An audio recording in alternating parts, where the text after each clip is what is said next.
साथियों, मैं इस वीडियो में बताऊंगा कि कैसे आप एनपीएस में अपना रजिस्ट्रेशन कराएं, कैसे प्रान नंबर जनरेट करें। तो यदि आप गवर्नमेंट एम्प्लॉय हैं और आपको प्रान नंबर रजिस्ट्रेशन करना है तो बिना स्किप किए हुए स्टेप बाय स्टेप इस वीडियो को देखें। मैं प्रत्येक प्रक्रिया को बताऊंगा, तो आप इस वीडियो में अंत तक बने रहे। बिना देर किए हुए शुरू करते हैं। सबसे पहले आपको enps.nsdl.com इस वेबसाइट पर आपको जाना है और यहां पर आपको सामने के पेज पे ही मिल जाएगा नेशनल पेंशन सिस्टम। इस पर आपको क्लिक करना है। यदि आपको लिंक नहीं पता है तो मैं आपको डिस्क्रिप्शन में डाल दूंगा, वहां से आप कर सकते हैं। इसके बाद आपको रजिस्ट्रेशन पर क्लिक करना है। रजिस्ट्रेशन पर जो ही आप क्लिक करेंगे इस तरह का पेज ओपन हो जाएगा, ऑनलाइन सब्सक्राइबर रजिस्ट्रेशन। इसमें आप देखेंगे रजिस्ट्रेशन विथ, आपको यहां पर आधार से चुनना है। आधार ऑनलाइन या ऑफलाइन, आपको आधार से चुनना है। बाद बाकी जो दो ऑप्शन दिया गया है, यदि आप यह चुनते हैं तो आपको डॉक्यूमेंट जो है नोडल कार्यालय में जमा कराना पड़ेगा, इसलिए आप आधार ही चुनिए ताकि ई केवाईसी हो जाए। उसके बाद जो है यहां पर आप नेक्स्ट देखेंगे एप्लीकेशन टाइप। एप्लीकेशन टाइप में आपको यहां पर चुनना है गवर्नमेंट एम्प्लॉय। आप देख सकते हैं यहां पर ऊपर में दिया गया है individual subscriber, corporate subscriber, government employ. तो आपको यहां पर गवर्नमेंट एम्प्लॉय को चुनना है। इसके बाद इस तरह का अलर्ट होगा, उसको आपको ओके कर देना है। इसके बाद आप देखेंगे कि स्टेटस ऑफ एप्लीकेशन, तो सिटीजन ऑफ इंडिया। इसके बाद है अकाउंट टाइप। अकाउंट टाइप में आपको टीयर 1 ओनली चुनना है। इसके बाद आप देखेंगे how did you near about NPS. इसमें आपको कई ऑप्शन मिलेंगे। इसमें आपको सबसे नीचे चुन लेना है एम्प्लॉयर, यानी यहां पर यह पूछता है कि आप एनपीएस सिस्टम के बारे में कैसे जाने, सोशल मीडिया के माध्यम से या टीवी रेडियो या फाइनेंशियल एडवाइजर के माध्यम से। इस तरह से कई ऑप्शन है, तो आप डालेंगे एम्प्लॉयर, यानी जहां से आप नौकरी प्राप्त किए हैं वहीं से आपको कहा गया है। जैसे आप टीचर बने हैं तो आपको विभाग से कहा गया है, विभागीय लेटर जारी हुआ है कि आप इसमें रजिस्ट्रेशन कीजिए, इसीलिए आप इसे यहां पर सेलेक्ट करेंगे एम्प्लॉयर। उसके बाद आता है कैटेगरी। कैटेगरी में जब आप क्लिक करेंगे तो यहां पर से आपको चुनना है स्टेट गवर्नमेंट। स्टेट गवर्नमेंट चुनना है क्योंकि यहां पर कई ऑप्शन है, central government, central authorised government. यहां से आपको चुनना है स्टेट। स्टेट में देखिएगा आप 3 ही ऑप्शन आता है, तो आपको उसमें से बिहार सेलेक्ट कर लेना है। अब है एसोसिएट ड्राइंग। यहां पर जो है आपको, यानी आपको यहां पर डीडीओ नंबर देना है। तो आप देखेंगे जितने भी जिले से पत्र जारी किया गया है डीडीओ ऑफिस से, उस पत्र में आप देखेंगे कि डीडीओ नंबर दिया गया है। आप अपने अपने जिले का देख लेंगे, अलग अलग जिलों का डीडीओ का कोड अलग अलग होगा। यदि आपको अपने जिले का डीडीओ कोड नहीं पता है तो आप हमें कमेंट बॉक्स में बता सकते हैं। आप जो ही यहां पर डीडीओ का नंबर डालिएगा, डीडीओ कोड डालिएगा, तो उसके बाद सारा डिटेल जो है ऑटोमेटिक फिल हो जाएगा। तो जैसे कि हमने एक डीडीओ नंबर डाला है, इसके बाद देखेंगे कि सारा चीज इसमें फिल हो गया। इंटर आधार नंबर सबसे नीचे आता है, इंटर आधार नंबर। इंटर आधार नंबर आप कीजिएगा और जनरेट ओटीपी पर चले जाइएगा। इस बॉक्स को टिक करेंगे और कंटिन्यू कर देंगे।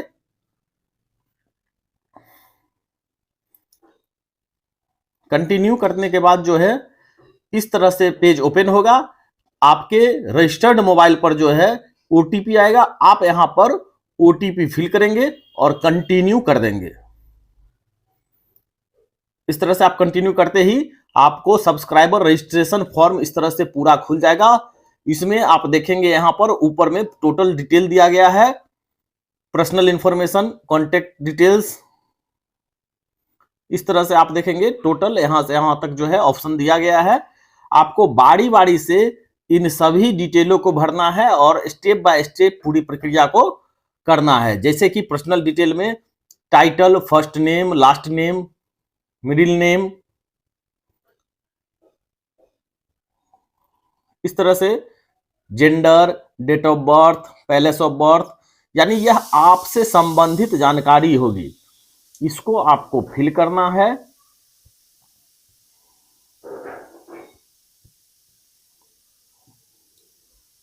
सारा सामान्य जानकारी है, nationality, merit status,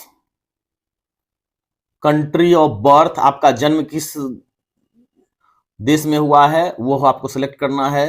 marital status, आप शादीशुदा हैं अथवा नहीं है, उसको सिलेक्ट करना है। Name of the print on प्राण कार्ड, प्राण कार्ड पर जो है आप अपने नाम के साथ किनका नाम चाहते हैं, फादर्स का नेम या मदर्स नेम, जैसा कि पेन कार्ड पर होता है, उस तरह से आप यहां ऑप्शन चुन सकते हैं। नीचे आप देखेंगे ईमेल आईडी दिया गया है, ईमेल आईडी भर सकते हैं। उसके बाद इधर फैमिली डिटेल्स है, तो फैमिली डिटेल्स में वैसे यह ऑप्शनल है, यह कंपलसरी नहीं है, आप डाल भी सकते हैं, नहीं भी डाल सकते हैं। जैसे father's title, father's name, mother's title, mother's name, इस तरह से आपको ये सिलेक्ट कर लेना है। आइडेंटिफाई डिटेल में आप जाएंगे तो यह है पेन फॉर्म, पेन नंबर आपको यहां पर फिल करना है, पेन को सिलेक्ट करना है। फॉर्म 60 सिलेक्ट नहीं करना है, फॉर्म 60 सिलेक्ट आपको नहीं करना है। पेन डिटेल डाल करके कैप्चा नीचे डालेंगे और इसको सबमिट कर देंगे। सबमिट करने के बाद इस तरह से डिटेल आपका खुलेगा।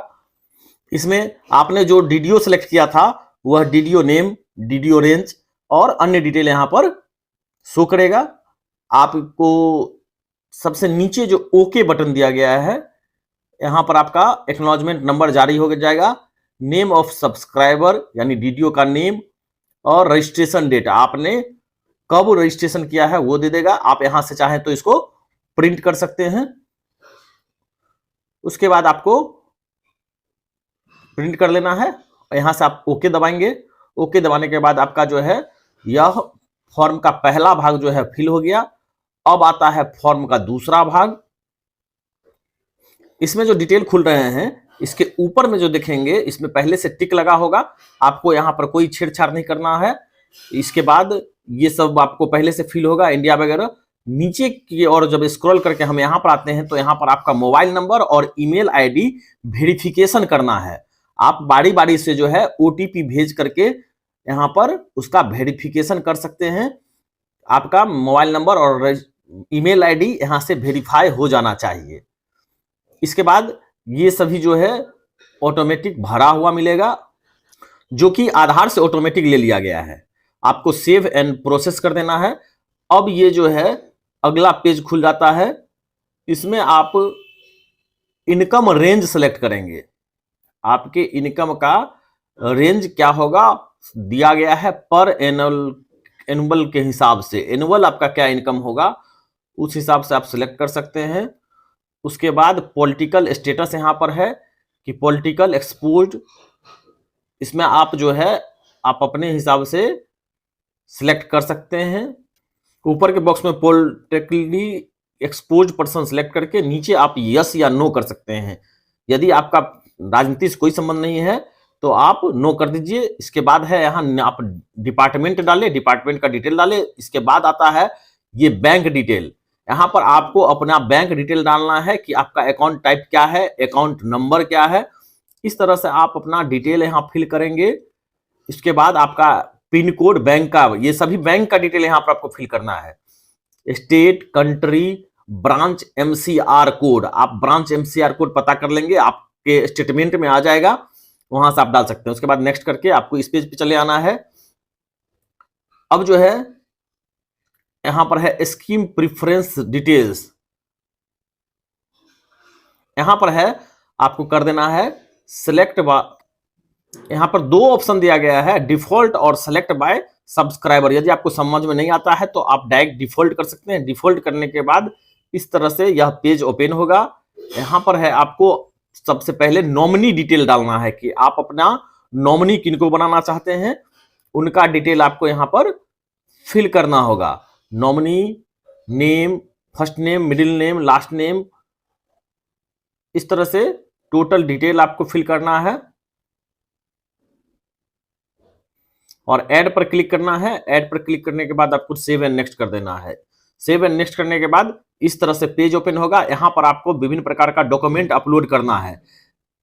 स्कैन पैन कार्ड स्कैन करके डालना है। कैंसल चेक डालना है, इसमें चेक कैंसल चेक डालना है। उसके बाद है तीसरे नंबर पर अपॉइंटमेंट लेटर। यहां पर आपको अपना अपॉइंटमेंट लेटर जो आपको प्राप्त हुआ है उसको डालना है। चौथे नंबर पर है एम्प्लॉय आईडी कार्ड। आपको जो है चौथे नंबर पर आपको अपना एम्प्लॉय आईडी कार्ड डाल देना है। और सभी डॉक्यूमेंट जो होगा उसका साइज जो होगा वह 4 KB से लेके 20 KB के बीच ही होना चाहिए। इससे बड़ा या छोटा डॉक्यूमेंट होगा तो आपका डॉक्यूमेंट अपलोड नहीं हो पाएगा। इसीलिए आप पहले साइज बना ले सभी डॉक्यूमेंट का।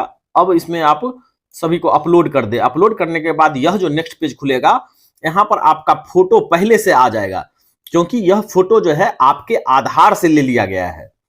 आपके आधार से बाय डिफॉल्ट ले लिया गया है। आपको यहां पर फोटो अपलोड करने का ऑप्शन नहीं रहेगा। अब आता है सिग्नेचर की बारी, तो आप सिग्नेचर स्कैन करके यहां पर अपलोड करें। सिग्नेचर पहले से अपलोड नहीं होगा, इसीलिए आपको सिग्नेचर स्कैन करके यहां पर अपलोड करना है। और इसका जो साइज होगा वह भी 4 KB से लेके 5 MB तक होगा। अपलोड करने के बाद इस तरह से अपलोड करने के बाद आप सेव कर देंगे।